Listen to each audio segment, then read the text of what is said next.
Welcome to Why Knowledge Matters.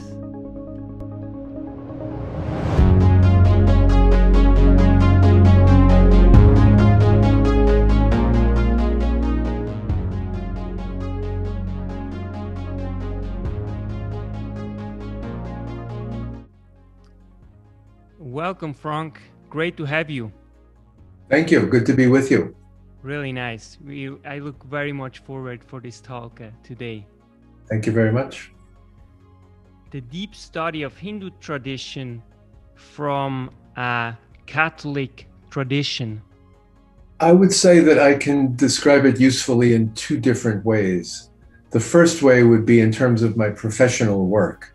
So as a Jesuit and a Catholic priest, I have significant training in Catholic theology, Catholic liturgy, Catholic practice, all of those things that go along with that kind of commitment.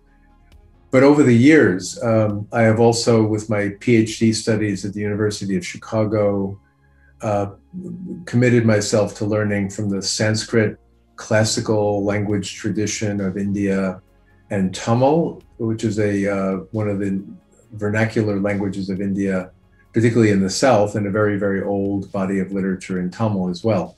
So in terms of my professional training, it has to do with, on the one side, knowing the Catholic tradition, including the Bible and so on, and the other side, having studied seriously Sanskrit and Tamil.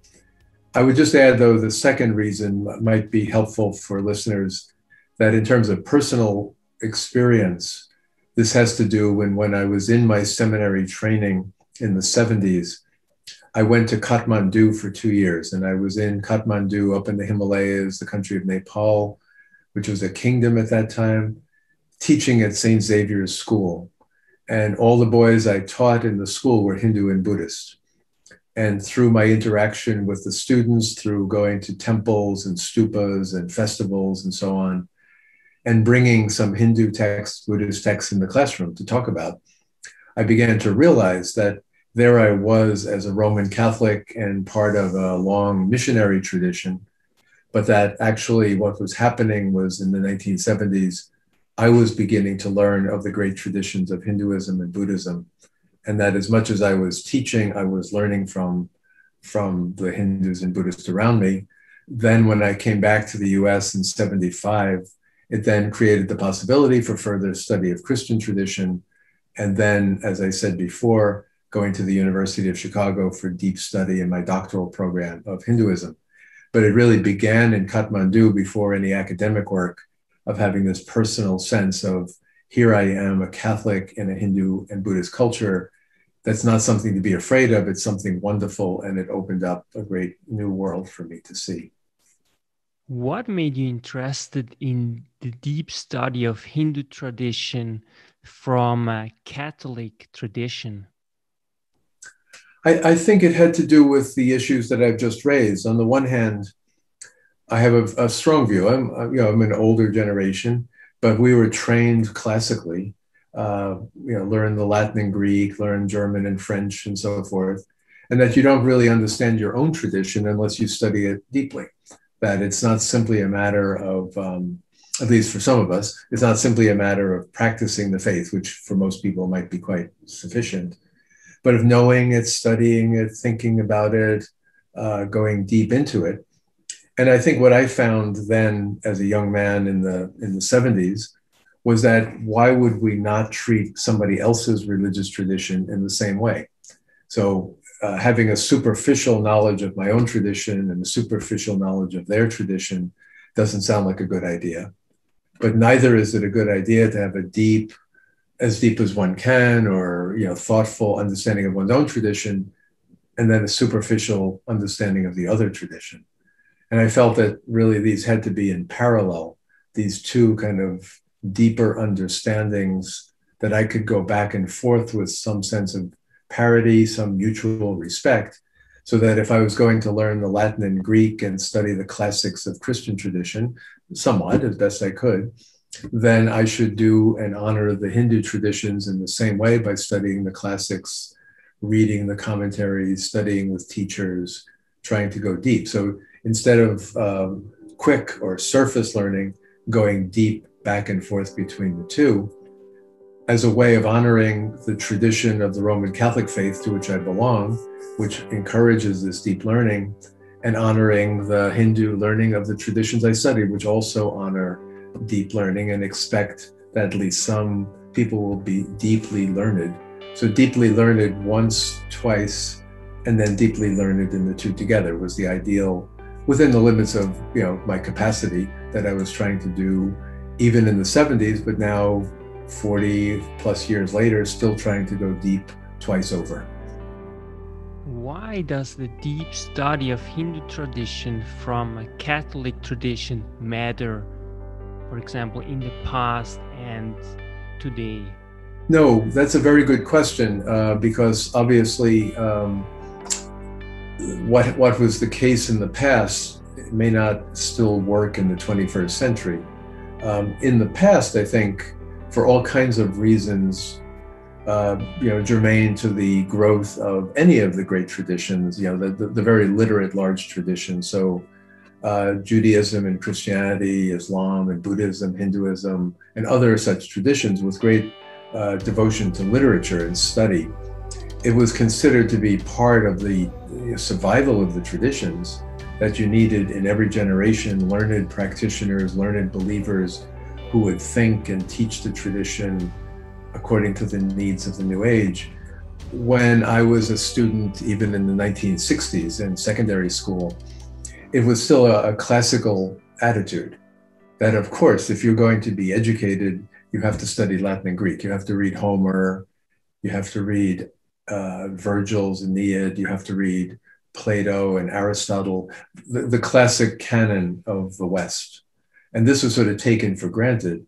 And I think to some extent, I was understanding that if I was going to study the East or India, as I said, well, then you're a classicist. You learn from the other in the same way. And at first, it seemed to be fairly obvious that, again, two classical traditions should be adequately studied. But I think, the history of the past 50 years, to put it very simply, would be the critique of the canon and the critique of the classic body of literature, both the Greeks, the Germans, the Western tradition, and saying, well, whose works are these and whose elite voices are heard in this study and who's left out, who's excluded. And this, I think, is an issue of, postmodernism, social critique of great traditions, opening the canon. And therefore, and likewise, I think in the past 50 years, but even earlier, one would say, well, that's very nice if you study classical Hinduism and if you study the great texts of the Upanishads, the Bhagavad Gita, the epics, Vedanta philosophy, and then Tamil literature from the old poetry up to devotional literature. That's very nice, but the same critique. Whose books are these? Which elite people, usually men, are writing these books? And what about the rest of society, the suppressed voices, the excluded voices? And then I think things have speeded up in the 21st century. I've been a teacher at the university level I think I'm finishing 37 years now. So it's been a long time of teaching college and at the doctoral level. And realizing that for many students today, learning takes place apart from books, apart from the study of classic literature. They're interested in lived religion. They're interested in what people actually do in the 21st century. They're interested in field work, interviews, and then media. They're interested in films and interviews with living scholars and ordinary people about what they believe. And again, the critique of the classical traditions as being not the solution to all our problems, but being part of the problem. So it becomes less and less easy to assume that in 2020, 2021, we would simply study the classics. But I still hold the view that, and perhaps this may be true of the different traditions, both in the West and the East, that there have to always be some people who remember the tradition that goes way back, without glorifying the past, without saying everything was perfect before 1900 or something silly like that, to say the classic texts there are reasons why these are classic texts. These are reasons why we need to study them, even if in the 21st century we study them differently. And we're aware that it's not simply the Bible or the Greeks or Shakespeare and Milton and so on, but it's global. It's not just Christianity in India either. It's also China, traditions of the Islamic world, Africa, Native American cultures. We have to find ways to expand it.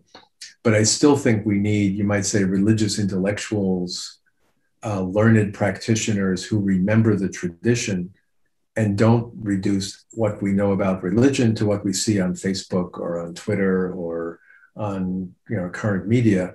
Some of us have to remember the great traditions and go deeper. And I think that's very important, even if it's not what most people and perhaps even most scholars are able or willing to do.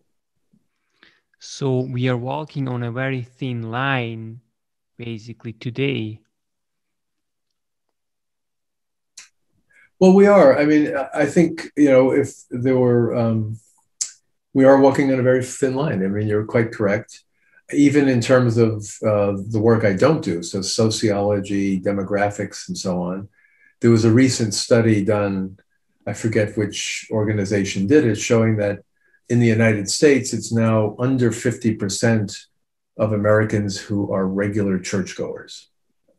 And so the number has fallen below, and 25 years ago, it was 65, 70% church-going. It's fallen below 50%. And as we know today, many young people are spiritual but not religious. They're unaffiliated. They like to pick and choose how they learn from traditions. And there's a great kind of mix and flow going on. And I think in some ways, it's not a matter of building a fortress and going in the fortress and saying, out there, they're all over the place. But in here, we do tradition studied properly, as if like an ivory tower. But rather to say, as I said before, that even as the culture changes, even as we have to be alert to how religion is experienced, how spirituality is experienced, what people mean by human in the 21st century, we still have to, I think, be able to say, yes, but you should still study the Bible. You should still study the Quran. You should still study the Upanishads, the Bhagavad Gita, the Chinese classics, and so on. That these texts did not by mistake or accident stand the test of time, but they are wise texts that challenge, they're always challenging the way we act, be it 1,000 or 2,000 years ago, or 10 years ago, or 2021. They challenge us to rethink our values and to open ourselves to realities beyond the five senses and empirical data, insisting in their own ways that there is a reality, an ultimate reality. There's a reality many of us call God, and that God is involved in the world. And to say that these traditions, again, in many different ways, speak to those larger realities. And if we lose that and live in a totally, you might say, naturalistic understanding of what you see is what you get, then in some ways, I think we diminish who we are as human beings and also diminish our society and make it less able to deal with the great crises around us. So I think we, again, have to insist that there is truth at stake, there's goodness at stake, there's beauty at stake, and believe that some of us study the great traditions. And then insofar as we can, through what we write or what we teach, we bring it to the new generations, letting them receive it according to their own sensibilities, but nonetheless reminding young people that there are these great traditions and that it would be very sad if they forgot the traditions and only lived in the current moment. So there is also a danger in picking and choosing. In other words, you also have to be able to actually discern what might be good or not so good for yourself. Can you maybe elaborate a little bit more on that? Well, it used to be, that too used to be easier because there was a consensus about which books counted, which books mattered most. And if you went to great universities in Europe, or Oxford or Cambridge, whatever, there was set curricula on which are the great books, and we all agree on the great books. And we agree that the Christian tradition is the tradition to be studied. And it was all sort of taken for granted. And it was not bad in its own way. But in a pluralistic world, it's no longer possible to say that some professors at Harvard or Oxford or Cambridge or Notre Dame or Boston College or other institutions can sort of decide, here are the great books, period, and these books are to be studied. It's easy to say we should study, therefore, as we study the great books of the West, we should study the great books of India, China, Japan. It may be sometimes through oral traditions, but of the global South, African traditions, other Asian traditions, and so on. It's easy to say we simply do more, but in practice, that becomes impossible because it's hard enough to say, I will go back and read Homer and Plato and Aristotle and Plotinus and Shakespeare and Milton and so on like that. To do that is hard enough. To say, I'll do that and I'll read the Chinese classics and I'll read the Hindu classics and I'll study Quranic interpretation becomes impossible. So in a sense, it's saying either come up with a theory that only one of these canons is the best and ignore the others, and people do that. Only the great Western books are the ones that matter, and I'll ignore everything else. Or say, well, just pick and choose. Go into the bookstore, go into the library, pick a few books, read them, and make sure they're from different languages and leave it at that. But I think that's eclectic, and that may be better than nothing.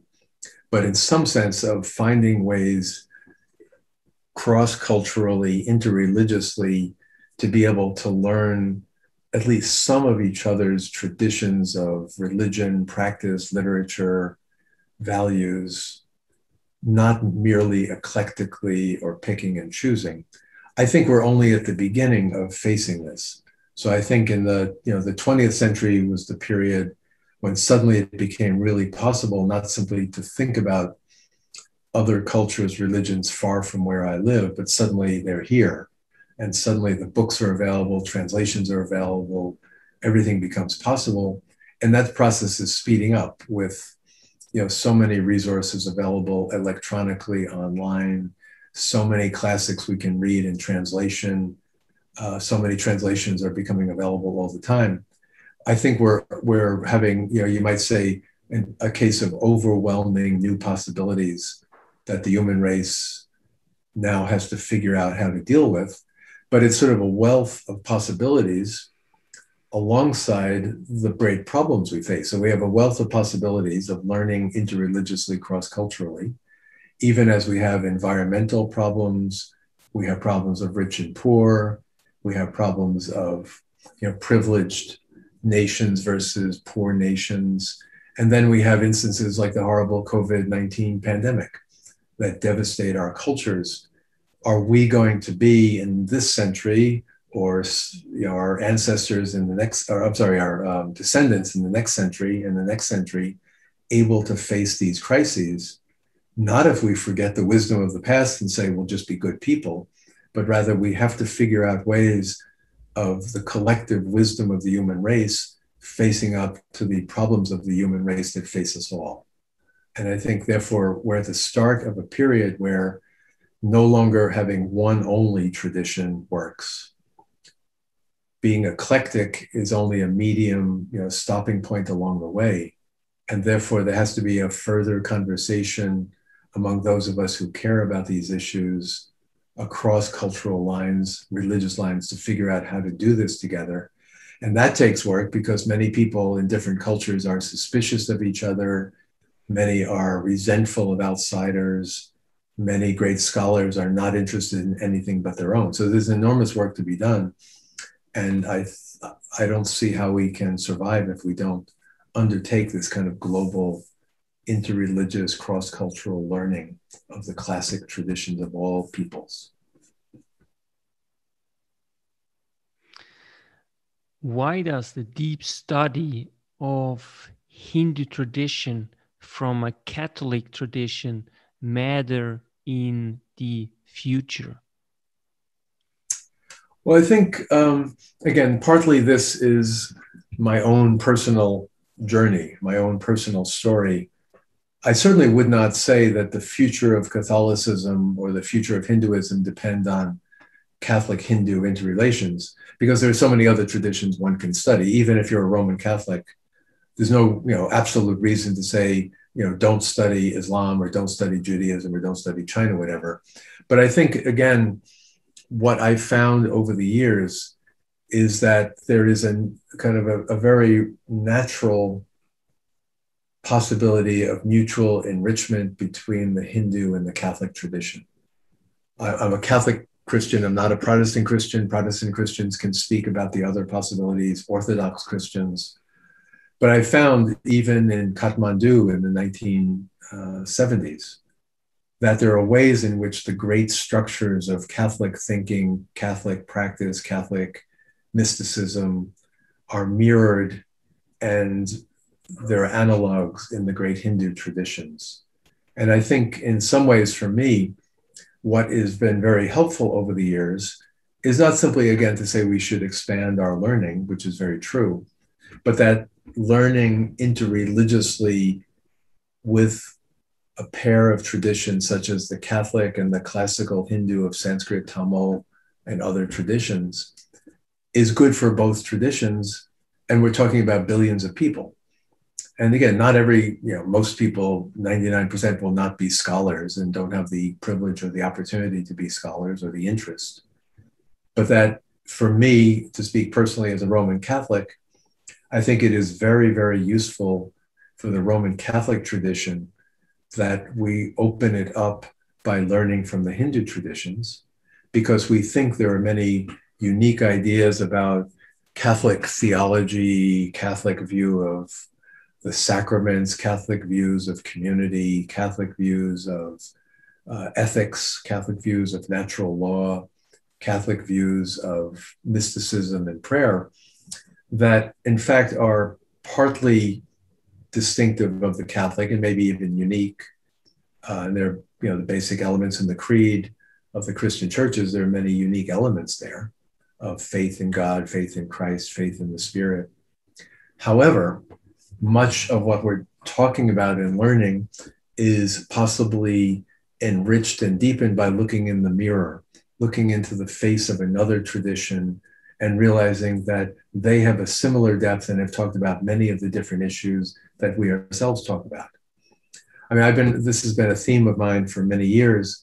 About 20 years ago now, I wrote a book called Hindu God, Christian God, Deep Learning Across Religious Borders, I think was the subtitle. Or no, How Reason Helps Break Down the Boundaries Between Traditions. So Hindu God, Christian God, arguing that many of the deep issues in Catholic and Christian theology on the existence of God, the identity of God, incarnation, God's presence in the world, revelation, with great thinkers ranging from Thomas Aquinas and Augustine and Luther and Calvin up to Karl Barth, Karl Rahner, Hans Urs von Balthasar, and so on.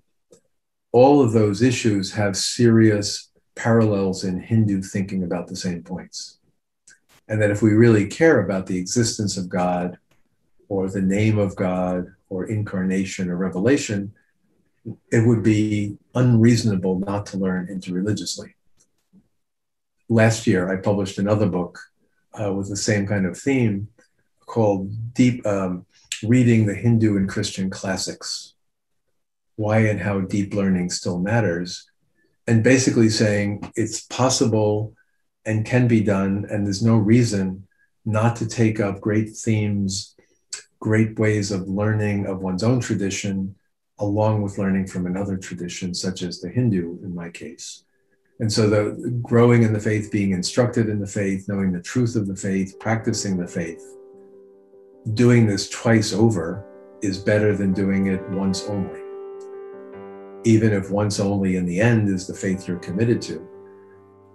And again, I argue that although there are many other combinations one could find, that the Hindu and Catholic possibilities open up endless rich possibilities of mutual learning, mutual instruction, mutual understandings of truth, even in difference, and participation on points as simple as going to a Catholic church and going to a Hindu temple.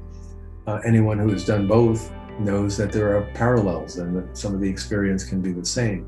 So I've had this as a long point, that interreligious learning, cross-cultural learning matters, but that there are unique possibilities to the Hindu and the Christian, the Hindu and the Roman Catholic in my case, that are endlessly rich, and sort of like a chemical combination or a new fertilization where suddenly new things start to grow.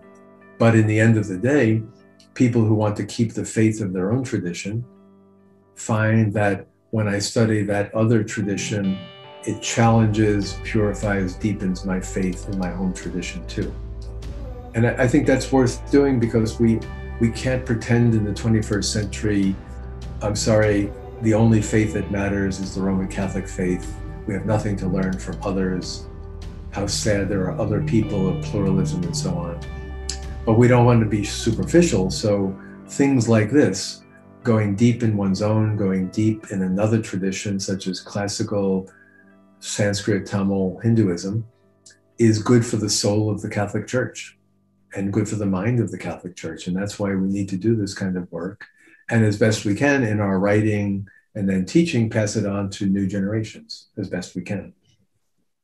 Your favorite book and wishes for the future? Well, my favorite book, oh my God, I have thousands of books, as you might guess, in my library. You can see some of them on the shelves behind me. I have, I think a range of books. Maybe I could mention several that in different categories. I mean, in some ways, it's almost an insult to call them a favorite book. But let's say the four Gospels in the Bible. So they have a special place in the heart of any Christian, and endlessly to return to the Gospels is very important.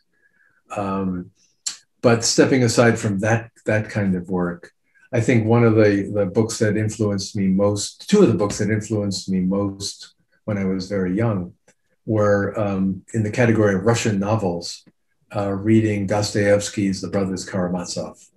And I think for me in high school, reading it in English translation, suddenly here was a vision of the world that seemed to take into account body, psyche, soul, hard issues about existence, evil, good, and mysticism. And I identified with some of the characters, particularly Alyosha in that novel, and found that this novel kind of gave me a compass and a way of looking at life that has stuck with me. I read it every decade or so again in different translations now to understand this novel. On the other side, I mean, learning from Hindu traditions, the first Hindu book, or the first book by an Indian that really mattered for me, and I still love, is a little book by Rabindranath Tagore, and a great poet, dramatist, novelist, freedom arguer, if not fighter, in India, died in 1941. His little book, Gitanjali, which is like a garland of songs, was the little book that won the Nobel Prize, the first non-European to win the Nobel Prize for literature. Came out, I think he won the Nobel Prize in 1912 or 1913. But it's like 150 short prayer, song, poems in English, rendering his own way in English, ones that he also had versions of in Bengali, which I've not read.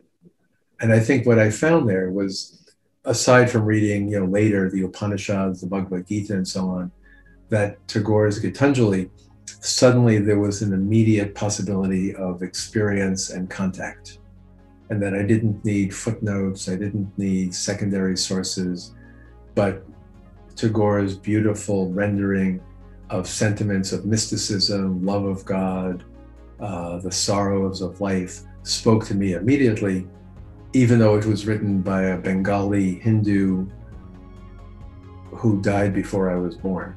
It spoke to me, and that gave me great confidence that the learning could take place. So I could go on and on with books that mattered for me like that, but books like that gave me confidence that learning cross-culturally, learning interreligiously, even learning in translation work, and then gave me a sense to read all the other books that I've read over the years. Frank, thank you so much. It has been great to have you.